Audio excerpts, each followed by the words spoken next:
moi, j'ai pas eu du tout la vocation. Après avoir intégré l'école de la météorologie, je suis devenu météorologiste. L'architecture, pour moi, c'est une sorte de bain d'enfance bien franchi. J'essaye de ce métier que consiste de leur faire. Parce que lui, je voulais faire des musées. La cuisine, c'est quoi? Chaque jour, il partage le déjeuner de 7 millions de Français en moyenne. Pionnier du journalisme de proximité, il est surtout le recordman du JT. 25 ans que son Trésor nous dévoile les trésors de nos régions et de nos traditions. Alors en tête à tête avec Jean-Pierre Pernaut. Bonjour Jean-Pierre Pernaut. Alors 25 ans de JT et une passion, le journalisme. Alors simplement, depuis presque 40 ans. Où est-ce qu'elle vous est venue cette passion? Elle m'est venue quand j'avais une douzaine d'années. C'était en 1962, une époque que vous n'avez pas connue, et c'était l'année de la mort de John Fitzgerald Kennedy, de la mort de Jean 23. J'habitais un petit village et je me suis intéressé à ces événements parce que je faisais des dossiers de presse, je découpais les journaux que recevaient mes parents. Il y avait les premières télés à l'époque et c'était du noir et blanc, mais on regardait ça, on regardait l'actualité avec passion.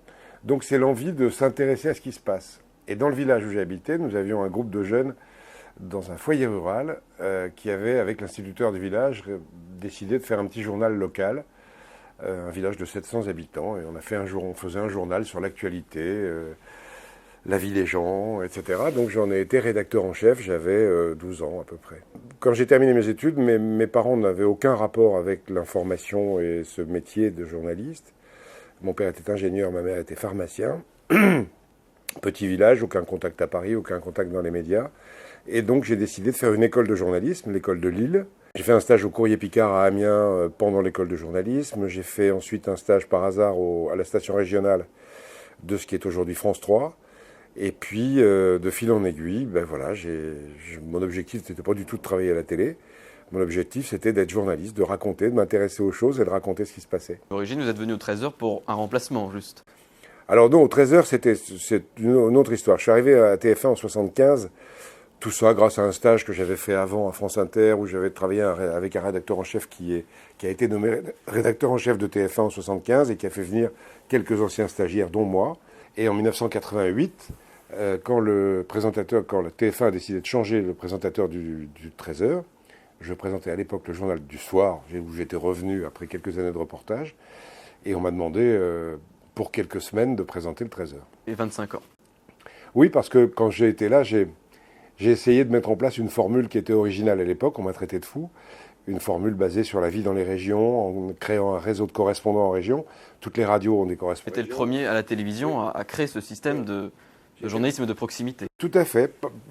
Le but du jeu, c'était de dire on veut faire un vrai journal national, donc il nous faut des correspondants dans les régions, des gens implantés dans les régions qui puissent faire des reportages destinés à l'ensemble de la France.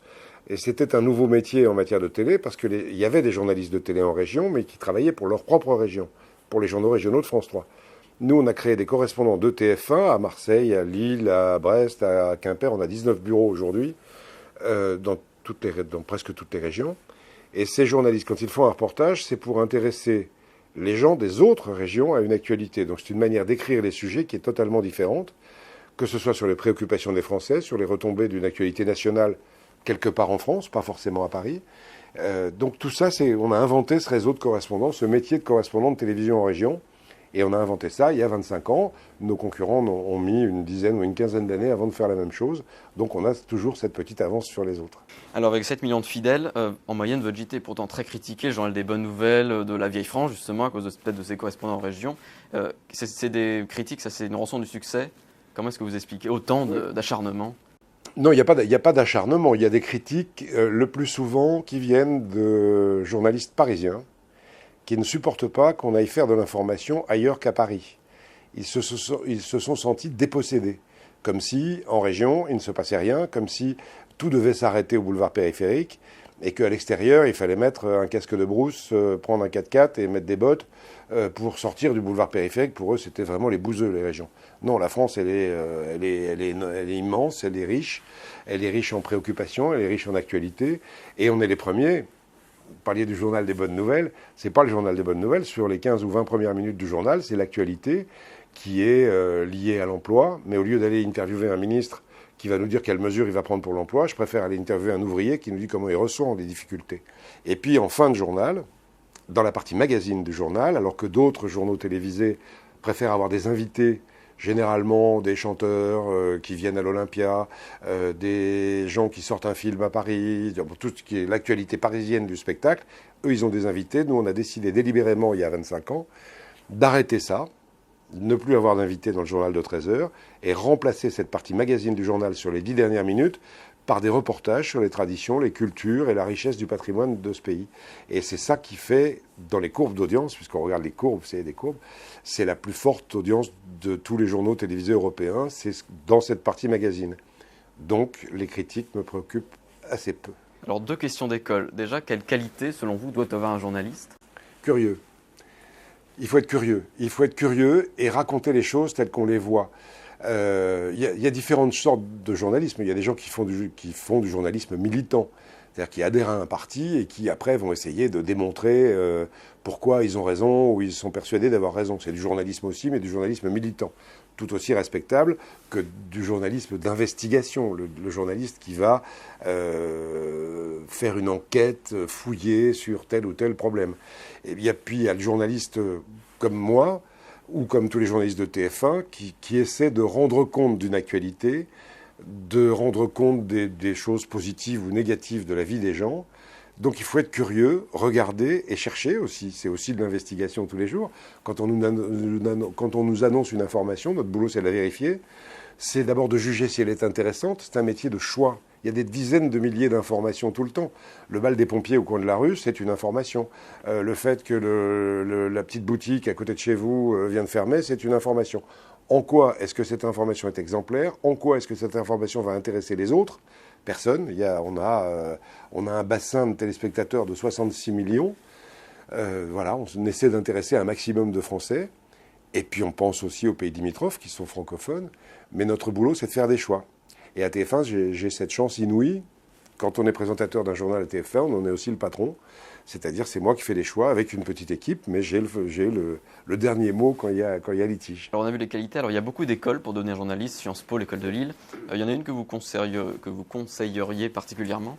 Non, parce que je ne peux pas vous donner des conseils. Je pense qu'il faut regarder autour de soi. À Paris, il y en a une qui est plus connue que les autres, qui est le Centre de formation des journalistes. À Lille, il y en a une, celle que j'ai faite, donc mon cœur irait vers celle-là, qui assure une bonne formation moderne aujourd'hui pour être journaliste. C'est l'École supérieure de journalisme de Lille. Et puis, il y a des tas d'autres formations par lesquelles on peut passer. On peut passer par Sciences Po avant. Mais dans une école de journalisme, on acquiert la technique. Vous savez, quand on arrive dans ce métier, il faut connaître une technique. C'est bien beau de vouloir être journaliste, de vouloir raconter des choses, mais il faut acquérir une technique, soit en presse écrite, savoir quand on vous demande un papier de 2500 signes, il faut apprendre à écrire un papier de 2500 signes. Il ne faut pas partir vers un roman qui va faire 300 pages. Quand on vous demande en radio un papier de 40 secondes, il faut savoir écrire un papier de 40 secondes. En télévision, il faut savoir faire un montage, utiliser l'image, parfois la filmer. On a de plus en plus de journalistes aussi qui sont polyvalents, qui sont à la fois reporters d'images et rédacteurs. C'est-à-dire qu'ils savent à la fois tenir une caméra, comme vous le faites aujourd'hui, faire leur montage derrière, faire leurs commentaires, faire leurs choix, prendre les contacts avant, etc. Donc d'être polyvalent. On a de plus en plus intérêt à être polyvalent dans les médias modernes. Alors il y a une grande question, c'est une grande problématique, c'est le rapport politique-média. Est-ce que vous, par exemple, il vous arrive de déjeuner avec des politiques ou d'avoir des rapports particuliers ? Jamais. J'ai pas besoin de contact avec des hommes politiques, je n'en ai pas, je n'en ai jamais eu depuis 25 ans. J'en suis à mon 5e président de la République et mon 12e Premier ministre, même si le dernier est resté 5 ans. J'ai pas à avoir de contact avec eux. Les contacts, ce sont des journalistes spécialisés qui vont devoir les avoir. Les journalistes du service politique doivent évidemment avoir ces contacts, comme les journalistes du service infogéné vont avoir des contacts avec la police. Alors, avec l'affaire Mohamed Merah et puis l'investiture dernièrement, on a vu que les chaînes d'infos, qu'il y avait une petite concurrence entre TF1, par exemple, et les chaînes d'infos. Est-ce que les chaînes d'infos en continu font pas un peu de l'ombre, justement, avec il n'y a pas une course à l'info ? Il y a une course à l'info parce que ça va de plus en plus vite, l'info.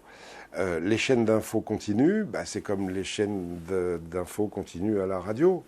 Les stations d'infos continues à la radio, elles ont un petit peu modifié notre manière de voir les choses dans les chaînes généralistes ou dans les stations généralistes. Mais l'info sur RTL et Europe 1 n'a pas été tuée par le développement de l'arrivée de France Info à la radio, par exemple. Là, aujourd'hui, on a 3 chaînes d'infos continues. On a iTélévision, on a BFM Télé et on a LCI qui a été la première. La difficulté, c'est que les rendez-vous que nous avons dans des chaînes comme TF1 sont des rendez-vous fixes, 13h, 20h. À 13h, les gens n'ont pas encore été submergés d'infos le matin. À 20h, tout le monde connaît l'actualité. Donc à 20h, c'est plus délicat. Donc il faut travailler à l'évolution de ces rendez-vous. Vous pensez qu'il y aura comme ça d'autres moyens d'informer? J'ai jamais essayé. On peut pas imaginer ce que sera la télé demain, dans 5 ans, dans 10 ans. On ne peut pas l'imaginer. Quand je suis arrivé à la télévision, moi, on tournait avec des petites caméras qu'on remontait à la main. C'était du film qu'on devait développer après.